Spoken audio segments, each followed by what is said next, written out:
Good afternoon, students. Today we are going to see a new lesson, Chand Ki Sair, Lesson 8, Class 4, Vitan Patmala book. Chand Ki Sair. Chand means moon, Sair means to roam, tour. Okay. So today we'll do the reading of this lesson and understand the pronunciation. लता और माधव अपने अपने बिस्तर पर बैठे थे। खिड़की से पूर्णमासी का गोल रूपहला चांद दिखाई दे रहा था। दोनों प्रसन्न मन चांद को निहारने लगे। उन्हें चांद में अलग अलग आकृतियां नजर आ रही थी। पास में ही दादाजी किताब पढ़ रहे थे। दादाजी, चांद पृथ्वी से कितना दूर है? माधव ने सिर कुचाते हुए पूछा। 2 लाख मील से भी आगे है। यदि कोई दिन रात लगातार चलता रहे तो चांद तक पहुंचने में कितना समय लगेगा, जानते हो? अब सवाल पूछने की बारी दादाजी की थी। माधव और लता दोनों एक दूसरे का मुंह देखने लगे। लगभग 219 वर्ष लगेंगे। दादाजी ने बात आगे बढ़ाई और बताया, चांद रात में रोशनी देता है, लेकिन बच्चों, उसके पास स्वयं की रोशनी नहीं है। वह तो सूर्य के प्रकाश से ही चमचमाता है। अच्छा दादाजी, चांद बड़ा है या हमारी पृथ्वी? लता ने उत्सुकता से पूछा।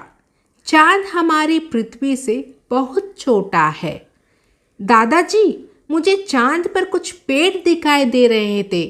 क्या चांद पर हमारी पृथ्वी की तरह पेड़ पौधे हैं? माधव ने लड्डू मुंह में डालते हुए पूछा। चांद पर पेड़ पौधे नहीं हैं, पशु पक्षी भी नहीं हैं। पता है क्यों?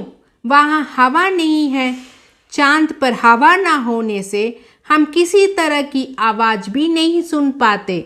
लगता है जैसे बहरे हो गए हों, दादाजी ने बताया।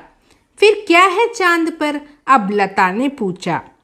चांद की जमीन पर बहुत सी दरारें और गड्ढे हैं, क्योंकि चांद की जमीन ज्वालामुखियों से बनी है। एक मज़े की बात और बताऊं? चांद पर 15 दिन तक लगातार दिन और उजाला रहता है और 15 दिन तक रात। फिर तो वहाँ मज़े से खूब सो सकते हैं, दोनों बच्चे चहकते हुए बोले। अच्छा चलो, अब तुम लोग सो जाओ, बहुत रात हो गई है। कल तुम्हें एक पुस्तक दूंगा, चांद की सैर। उसे पढ़ना और चांद के बारे में ढेर सारी बातें मालूम करना। दादाजी ने दोनों को चादर ओढ़ाकर सुला दिया। सुबह उठते ही माधव और लता दोनों पुस्तक की ओर लपके। दोनों ने आगे की कहानी पढ़नी शुरू की। चांद पर गुरुत्वाकर्षण शक्ति बहुत कम है, ग्रेविटेशनल फोर्स। अब ये कौन सी शक्ति है? एक कंकड़ को आसमान की तरफ फेंको तो वह तेजी से धरती की तरफ खींचा चला आएगा। यही गुरुत्वाकर्षण शक्ति है। यह शक्ति चांद में बहुत कम है। पृथ्वी की गुरुत्वाकर्षण शक्ति का 6वां भाग चांद में है, 1/6। इसलिए अगर वहाँ हम किसी को एक हाथ में उठाना चाहें तो आसानी से उठा सकते हैं। तुम हल्की सी छलांग लगाओगे तो भी लंबी दूरी लांघ सकते हो। अब मुश्किल यह है कि चांद पर पहुंचा कैसा जाए? चांद तो पृथ्वी से बहुत दूर अंतरिक्ष में है।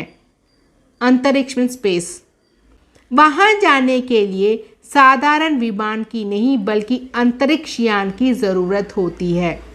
चांद पर हवा नहीं है, इसलिए आवश्यकता के अनुसार हवा साथ ले जाई जाती है। हाँ, एक ज़रूरी बात, अंतरिक्ष की यात्रा करने के लिए विशेष वस्त्रों की भी ज़रूरत होती है। अंतरिक्ष में वैसा भोजन नहीं किया जाता जैसा हम पृथ्वी पर करते हैं। वहाँ केवल शक्तिदायक पौष्टिक गोलियां ही खा सकते हैं। प्यास लगने पर विशेष रूप से तैयार किया गया फलों का रस ही पी सकते हैं। हम अंतरिक्ष यान में चलते नहीं हैं बल्कि तैरते हैं, क्योंकि वहाँ चुंबकीय शक्ति नहीं होती। क्या तुम जानते हो कि चांद की जमीन पर सबसे पहला कदम किस व्यक्ति ने रखा था? उनका नाम था नील आर्मस्ट्रॉन्ग। 20 जुलाई 1969 यह तारीख सबको याद है, क्योंकि इसी दिन अंतरिक्ष यान चांद के पास पहुंचा था। इनमें 3 यात्री थे। अंतरिक्ष यान का एक छोटा हिस्सा बड़े भाग से अलग होने लगा। इस छोटे हिस्से में 2 यात्री थे। ये छोटा हिस्सा चांद के चक्कर लगा रहा था। अंतरिक्ष यान का दरवाज़ा खुला। आर्मस्ट्रॉन्ग सीढ़ियों से धीरे धीरे उतरा। उसने चांद पर अपना पाँव रखा।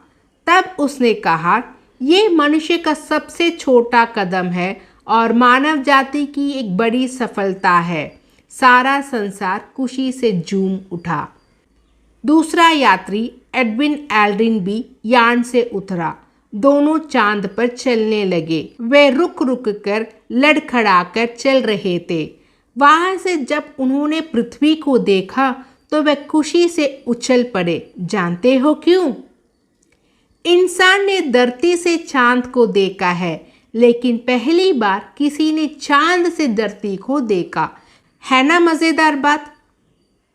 उन्होंने चांद की ऊंची नीची जगह से कंकड़ और रेत को तैलियों में भर लिया। वहां से पृथ्वी की तस्वीरें खींची। पृथ्वी बहुत सुंदर लग रही थी। फिर वे वापस यान की ओर लौटे। चांद पर पहुंचना मनुष्य की महान उपलब्धि है, अचीवमेंट। अब बच्चे भी चाहें तो चांद की सैर कर सकते हैं। क्या तुम चलोगे चांद की सैर करने? In the next video, we'll see the line bell and explanation. Thank you, students.